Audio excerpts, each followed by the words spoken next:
Los tratamientos para la osteoporosis. La osteoporosis es una enfermedad en la cual los huesos, que normalmente deben ser resistentes a ciertos impactos, van progresivamente perdiendo su masa ósea, se van descalcificando, y esto va a ocurrir generalmente y como principal factor de riesgo en aquellas mujeres que ya han dejado de menstruar. ¿Por qué? Porque al dejar de menstruar disminuye la producción de estrógenos, de las hormonas femeninas que nos van a proteger contra esta descalcificación. Hay otros factores también importantes, como la edad, como el uso de ciertos medicamentos tipo corticoides, como el uso de antiepilépticos, otras enfermedades como la tiroides. Hay una serie de factores que pueden influir en la instalación de la osteoporosis, pero acá lo que vamos a tratar es sobre los tratamientos en una paciente que ya ha sido diagnosticada de osteoporosis, osteopenia u osteopenia, que es un grado menor que la osteoporosis, y esto por una densitometría ósea. Densito se refiere a la densidad, metría de medida y ósea del hueso. Es la manera como medimos la densidad del hueso mediante una prueba que es totalmente indolora, no causa ningún dolor, se demora en promedio 20 minutos, la radiación es mínima, así que no hay que tener problema con la exposición a los rayos X, que muchos pacientes con justa razón tienen sus recelos. La radiación es mínima, así que no hay ningún problema. No debe tomarse antes del año porque la compensación de la lectura en una densitometría ósea tiene un coeficiente de variación que debe ser ajustado y no es razonable tomar una densitometría ósea a menos que haya pasado por lo menos un año. Esta prueba mide las regiones de interés, que son la columna lumbar, la cadera contralateral no dominante y el antebrazo no dominante. ¿Por qué esas regiones? Porque son las regiones de interés donde no hay superposición de los huesos. Te decía entonces que una vez diagnosticada la osteoporosis o la osteopenia, mediante la densitometría ósea, porque fíjate de que una radiografía informada como osteoporosis no tiene ninguna validez. O sea, el radiólogo podría sugerir que los huesos están más claritos que lo que deberían de ser, pero no debemos basar nuestro diagnóstico de osteoporosis u osteopenia en base a una radiografía. Para eso tenemos la densitometría ósea, que si bien en un principio fue un examen carísimo, actualmente está bastante asequible y es un examen que nos da muchísima información y que se va a tomar solamente una vez al año. Te decía que los tratamientos para la prevención y para el tratamiento de la osteoporosis, me estoy refiriendo a la osteopenia y a la enfermedad ya establecida de osteoporosis, pertenecen a dos grandes grupos. Y me voy a referir principalmente al grupo de los bifosfonatos. Bi significa dos y fosfonatos de fósforo, porque en su estructura molecular, en su estructura química, tienen dos fósforos que les da el nombre de bifosfonatos a esta gran familia. Y el primer bifosfonato que se describió fue el ácido alendrónico o alendronato. Es lo mismo, si usted lee ácido alendrónico o alendronato, es lo mismo porque el término ato se refiere a ácido.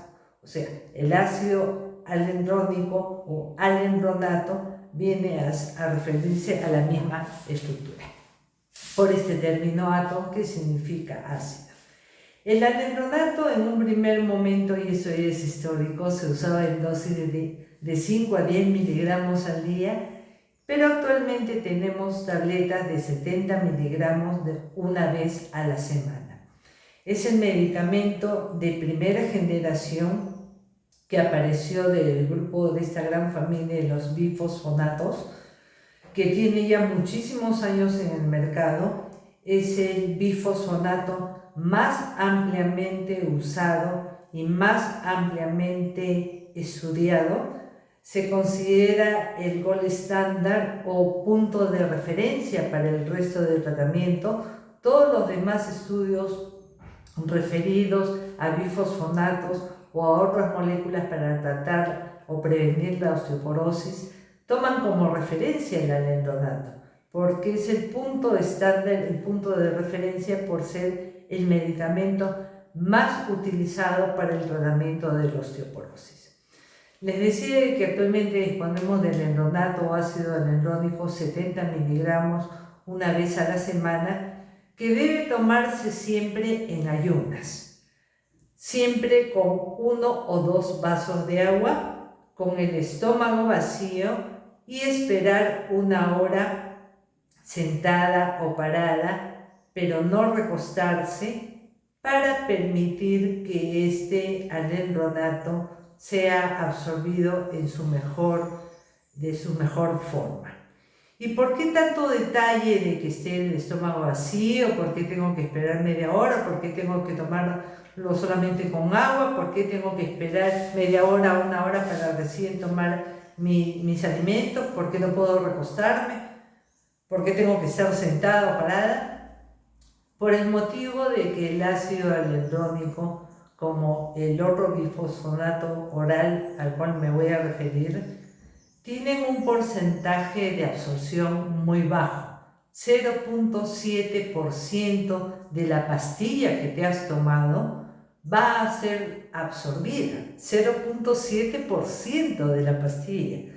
O sea, el porcentaje de absorción es absolutamente bajo, y es por eso importante que el estómago esté vacío, que tengas un ayuno de por lo menos 12 horas para que pueda tener una absorción mejor, óptima, y alcance por lo menos este 0.7% de absorción.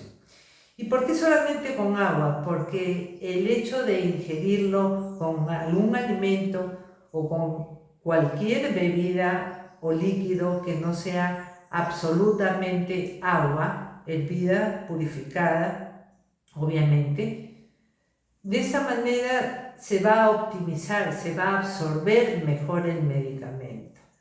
Y durante ese tiempo en el cual el medicamento se está absorbiendo, no debes ingerir ningún alimento, óptimamente 1 hora después, otra vez regresamos al 0.7% de absorción que tiene este grupo de bifosfonatos, de tal manera que podamos aprovechar al máximo este medicamento. Y el motivo por el cual no debes recostarse es para evitar que esta pastilla regrese al esófago, que es el tubo que une la boca con el estómago, de tal manera que no se produzcan las esofagitis. Las esofagitis, la inflamación del esófago, de este tubo que está conectando tu boca con el estómago, es uno de los grandes problemas, si bien no es frecuente, pero puede ser un gran problema con el uso de los bifosfonatos por vía oral.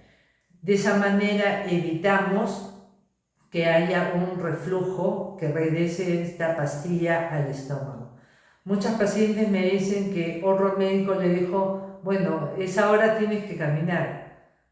Y para ser estrictos, pegados a la verdad, no tienes que caminar, basta con que no te eches para evitar ese regreso de la pastilla al estómago, pero del estómago hacia el esófago.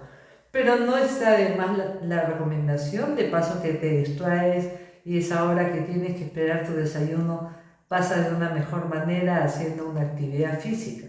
Pero si vamos a ser estrictos con los lineamientos, el hecho es no recostarte, simplemente puedes estar sentada viendo televisión o haciendo otra actividad en la cual evitemos que esta pastilla regrese al esófago. Pero caminar está bien, por supuesto que sí.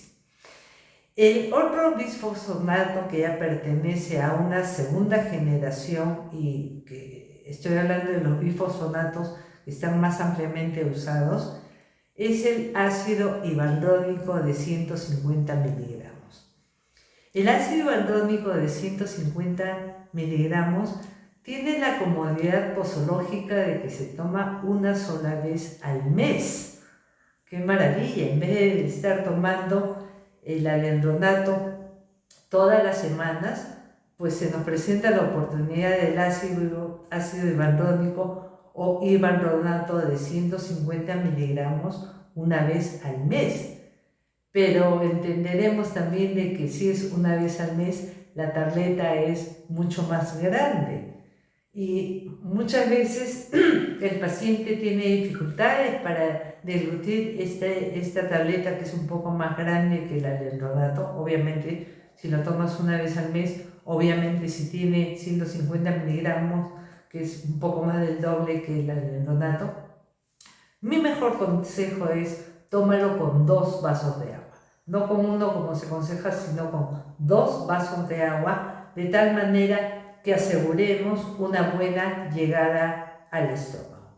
El porcentaje de absorción del ácido ibandrónico es más o menos similar que el alendronato y tiene las mismas precauciones, o sea, estar con el estómago vacío, tomarlo solamente con agua, en este caso te estoy aconsejando que sea con 2 vasos de agua y no ingerir ningún alimento ni ninguna bebida durante la siguiente hora después de tomar el medicamento y no recostarte por las mismas razones que te di para el alendronato que es de primera generación. Mientras que el ácido ibandrónico o ibandronato, ya sabemos que el término ato se refiere al ácido, tiene la comodidad, el inmenso beneficio de que lo tomas solamente una vez al mes. Y yo le recomiendo a mis pacientes de que enganchen la fecha en que les toca tomar este medicamento con alguna actividad específica que hagan una vez al mes, como pagar el recibo de luz, como pagar a la chica que trabaja en casa, como pagar el colegio de tus hijos, con alguna actividad que realices una vez al mes, de tal manera que no se te vaya a pasar tomarte el medicamento. Llegamos entonces al ácido zolerónico. El ácido zolerónico o zoledronato de 5 miligramos, y eso es muy importante porque el ácido zolerónico o zoledronato de 4 miligramos se usa para el tratamiento de cáncer del hueso en un esquema totalmente diferente, ¿no? Obviamente es con mucha más frecuencia. El ácido zolerónico o zoledronato de 5 miligramos que utilizamos para la prevención y tratamiento de osteoporosis se aplica por vía endovenosa una sola vez al año y en por lo menos 15 minutos. ¿Por qué esos 15 minutos? Porque es el tiempo que se demora la circulación en completar todo su ciclo y ser excretado por vía renal. Es importante que el paciente esté bien hidratado, tome un vaso de agua antes y después de la aplicación del ácido zolerónico, es una buena recomendación porque va a permitir una mejor distribución de este medicamento en el organismo. Y yo personalmente lo uso, para mí es muy cómodo aplicarme el ácido zolerónico o zoledronato de 5 miligramos una vez al año porque viajo. Y se lo recomiendo mucho también a mis pacientes que vienen de fuera de Lima, que vienen de provincia o que vienen del extranjero, ¿no? Es un ratito, 15 minutos por lo menos, y ya tienes cubierto todo el año. Pero hay una precaución que hay que tener. Ese ácido zolerónico no va a tener una distribución uniforme en el hueso. Solamente el 39% de este medicamento va a fijarse en el hueso y el resto va a ser excretado por vía renal, va a ser excretado por los riñones. Y es por eso muy importante hacer un control de creatinina antes de aplicar este ácido solerónico, porque aquellos pacientes que tienen insuficiencia renal, es decir, que los riñones no estén trabajando bien, no van a ser candidatos adecuados para el uso de soleronato o ácido solerónico 5 miligramos endovenoso una vez al año. La otra precaución que hay que tener es medir los niveles de calcio en sangre, porque la hipocalcemia, hipo es bajo, calcemia es calcio en la sangre, la hipocalcemia es una contraindicación para el uso de ácido solerónico. O sea, si está ligeramente bajo, de todas maneras, tomemos nuestras precauciones, démosle 1 o 2 semanas de suplementos de calcio y de vitamina D que va a ayudar a la absorción del calcio, hagamos un nuevo control de calcio y si ya está normal, ya podemos proceder con la aplicación del calcio. Una recomendación práctica es que si este paciente ya viene tomando calcio, que generalmente es en forma de citrato de calcio, y ya todos vienen suplementados con vitamina D, pues si ya tiene un control anterior con un calcio normal y está tomando regularmente su calcio, de repente ya no hay necesidad de hacer este dosaje, sobre todo si es que esa paciente por alguna circunstancia en especial no puede regresar a la consulta. Hay que tener consideraciones con estas situaciones especiales. Pero en líneas generales la hipocalcemia es una contraindicación para la aplicación de ácido solerónico de 5 miligramos una vez al año y que va a tener tremendos beneficios porque ya pues te aplicas la inyección y te olvidas todo el año. Ok, este ácido solerónico es de tercera generación. Les hablé entonces del alendronato, 70 miligramos una vez por semana, del ivalpronato de 50 miligramos una vez al mes y del soleronato de 5 miligramos que se aplica por vía endovenosa una vez al año. Esto pertenece a la gran familia de los bifosfonatos, que como ya sabemos es porque tienen 2 átomos de fósforo en su molécula, en su estructura química. Pasamos entonces a denosumab. Denosumab es lo voy a decir técnicamente, es un anticuerpo monoclonal dirigido específicamente contra el RANK ligando. ¿Esto qué quiere decir? Que es un medicamento que va a dirigirse específicamente al mensajero que le va a decir al osteoclasto, que es la célula que se está comiendo al hueso, le va a decir para. Y esta es la función que hacen los estrógenos antes de que ocurra la menopausia, y es por eso que el mecanismo de denosumab es muy similar al que hacía el estrógeno. O sea, es un inhibidor específico del mensajero que está diciéndole al osteoclasto, a esta célula que se está comiendo el hueso, le va a decir para.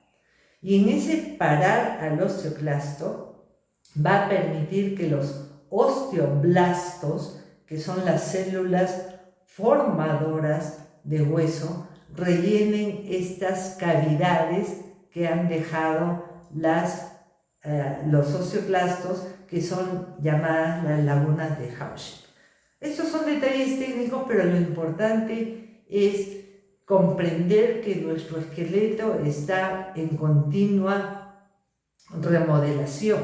No tenemos los mismos huesos con los cuales hemos nacido, y cada 10 años vamos a renovar totalmente nuestro esqueleto por ese mecanismo natural de resorción, de que se está destruyendo el hueso mediante los osteoclastos, y de formación que está dado por los osteoblastos.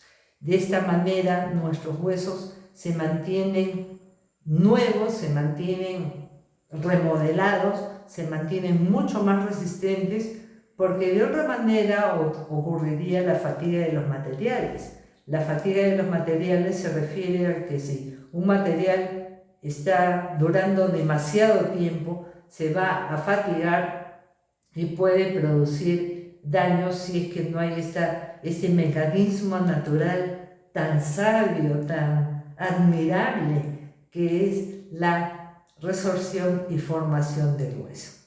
Bueno, lo que hace denosumab, este anticuerpo monoclonal dirigido específicamente a detener a este mensajero, es permitir que el osteoblasto rellene estas lagunas de Hauschildt o estos huecos que ha dejado el osteoclasto, y de esta manera va a permitir que esta osteoporosis no se produzca o se produzca en menor rapidez de lo que habitualmente debería de ser, e incluso puede mejorar la masa ósea e incluso puede aumentar la masa ósea, cosa que también ocurre con los bifosfonatos, que tienen un mecanismo de acción diferente. Lo que hacen los bifosfonatos es formar un entramado con la matriz ósea, mientras que el denosumab lo que hace es rellenar, permitir que se rellenen esos huecos.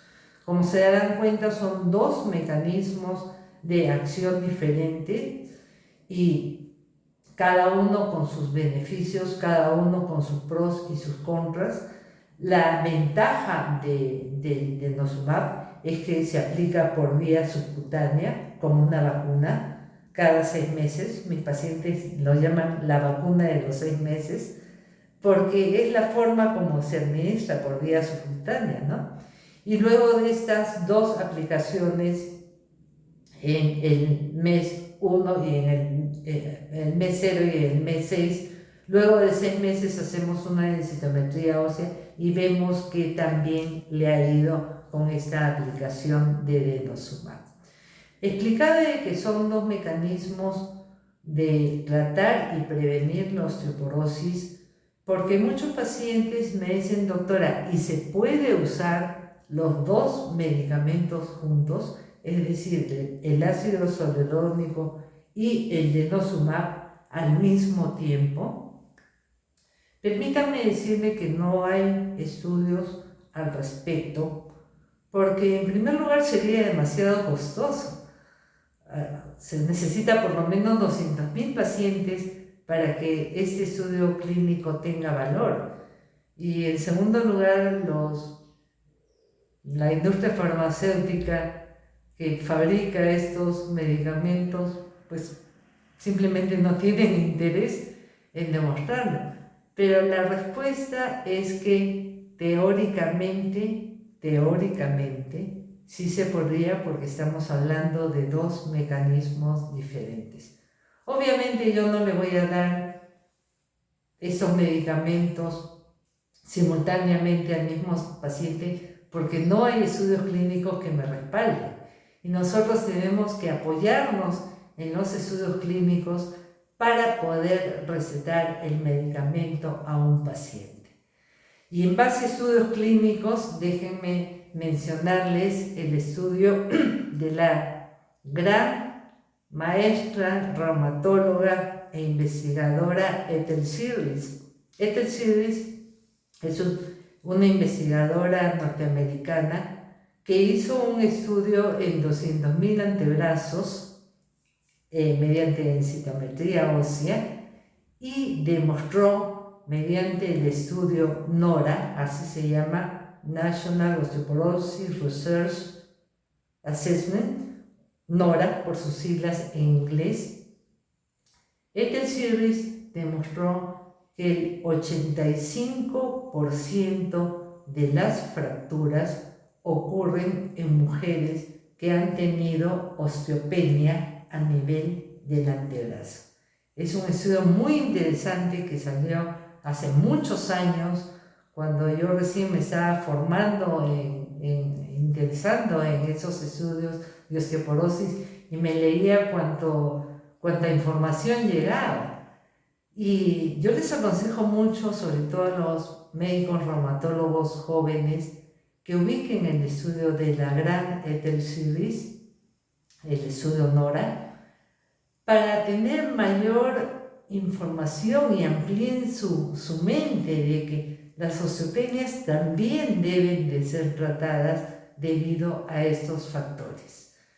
Muchos pacientes que vienen por primera vez a mi consulta con una densitometría ósea que muestra que tiene ya problemas de osteoporosis y me traen su densitometría ósea del año pasado y me dicen: doctora, el año pasado yo tenía osteopenia y no me dieron nada, el médico que me vio no me recetó nada y este año la densitometría ósea dice que tengo osteoporosis. Le digo: bueno, ¿qué te puedo decir? ¿Qué te puedo aconsejar? Que vayas y le preguntes a este doctor por qué hizo tal cosa, porque yo no te puedo responder por las acciones de otros médicos. Yo te puedo responder por mis acciones, pero no te puedo responder por otros médicos. Evitemos situaciones incómodas al paciente, evitemos que aquella paciente que tenía osteopenia y que lamentablemente se fracturó tenga reclamos respecto a por qué no le dices un tratamiento. O sea, el hecho de que los tratamientos actualmente tengan la autorización para prevención y tratamiento de la osteoporosis se está refiriendo tanto a osteopenias como a osteoporosis. Finalmente, es nuestro deber cuidar a los pacientes de tal manera que evitemos esta terrible enfermedad y sobre todo sus terribles consecuencias, que es una fractura, y sobre todo la fractura de cadera, que puede costarle al Estado o al paciente o al seguro social o al seguro privado hasta $20,000 por esa fractura de cadera. Y no solamente eso, que sería lo menos importante. Lo más importante es que la morbimortalidad de una paciente que ha tenido fractura de cadera, es decir, las probabilidades de que quede postrada en cama durante mucho tiempo o que pierdan la vida debido a las complicaciones de este postramiento debido a la fractura de cadera, es del 50%. O sea, es demasiado alto como para corrernos el riesgo de dejar a estas pacientes sin tratamiento. Que estén muy bien, cuídense.